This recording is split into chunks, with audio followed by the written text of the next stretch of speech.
Доаѓаме до вториот дел после ковидот.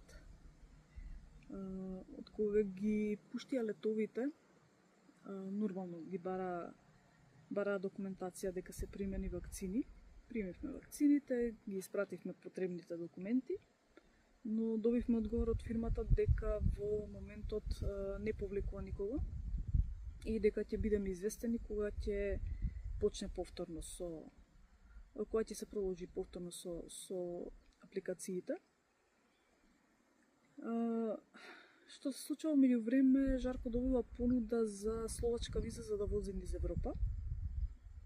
Заминува за Словачка, меѓутоа воопшто не успева ни да поднесе за виза. Не се поклопуваат картите и се враќа назад.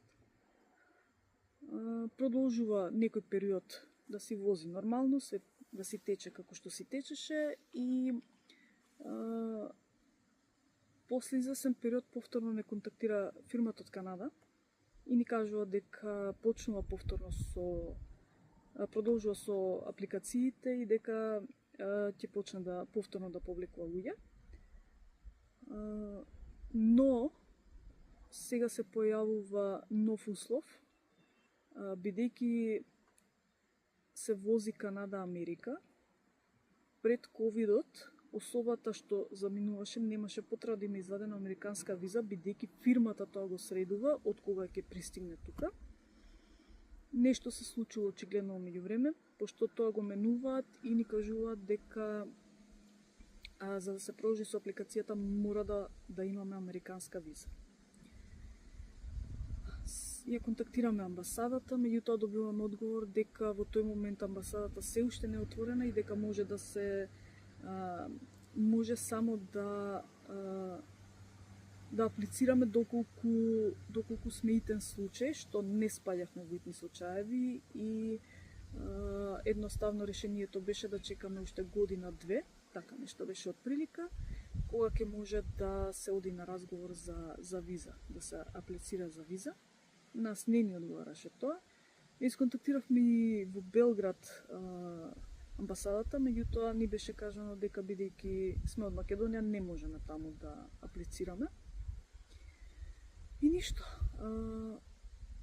Објаснуваме дека вака и вака стојат работите, но едноставно ни кажуваат дека си стојат на тоа дека без американска виза не може да се продолжи со апликацијата и дека кога ќе имаме американска виза, тогаш да ги исконтактираме. Ништо.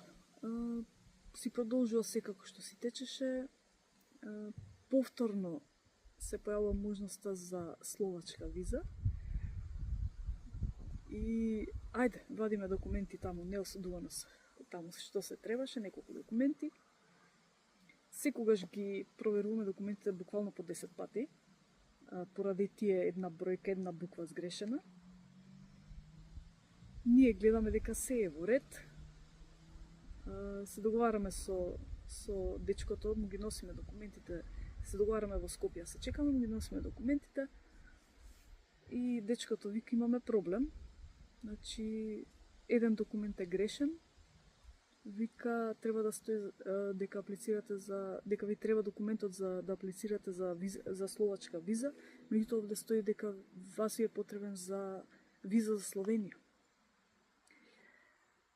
Ништо. Вика, вадете повторно, па ќе видиме како ќе течат работите. Времето беше кратко, бидејќи, како што се сеќавам, требаше да се заминува за некој ден за Словачка, така некако беше. И ништо.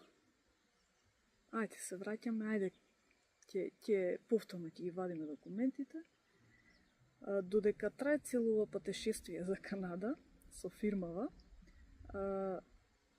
Жарко се запознава со особа која што веќе е во Канада, веќе е тука, меѓутоа работи за, ајде да кажеме, сестринска фирма, за оваа фирма каде што ние аплицираме.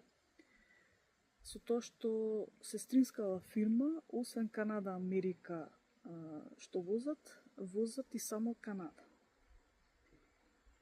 И Жарко му кажува, вака и вака, ништо не бива, нели, треба да чекаме, не можеме да извадиме американска виза. И му вика, дали сакаш, му вика да прашам во фирмава каде што работам, дали им требаат шофери за Канада. За овој момент сме му вечно благодарни. Прашува во фирмата, му викаат да, секако бараме, нема никаков проблем, нека ни што веќе уствари он има документи во таа и таа фирма, они ќе им ги пратат на нив, само што ќе мора и со нас да направи интервју. Целата документација им ја праќаат едниве на другиве.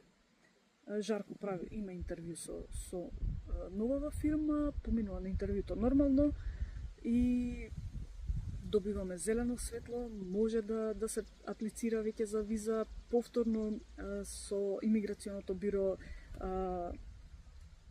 контактираме, се проверуваат сите можни документи повторно и доаѓа моментот кога се аплицира за виза. Визата ја добиваме за Жарко и му закажуваат во Скопје, нели, во тоа како представништво, каде што треба да се однесе пасошот, каде што ве сликаат и снимаат. Го носиме пасошот го добиваме после недела дена од прилика со визата во него.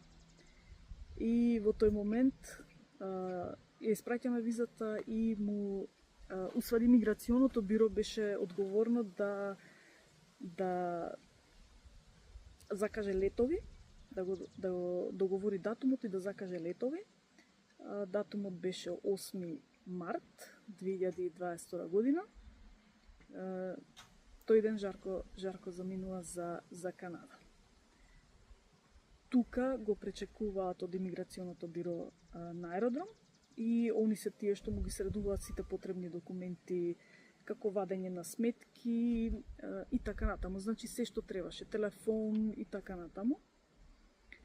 Се што беше поврзано со еден старт во нова земја. Емоциите не се опишуваат. Нас не ни беше верно се додека не го добивме пасошот назад и не ја видовме визата внатре. Заборавив само да го кажам оној момент кога му вели дека ќе праша во фирмата, меѓутоа дали е спремен да вози B-Train само Канада. B-Train е всушност камион со две приколки огромни, за оние што не знаете што е B-Train, и работата е и повеќе од тешка. Нормално, Жарко се согласи за тоа што едноставно веќе буквално едва чекавме да си заминеме. Уште еднаш вечно сме му благодарни за тоа и ви посакувам само на сите да си ги остварувате соништата и целите што ги имате, затоа што чувството е преубаво кога ќе си остварите посебно некоја вака голема цел како нас и посебно после такво патешествие и толку долг пат. Тоа е тоа, поздрав и до следно видување.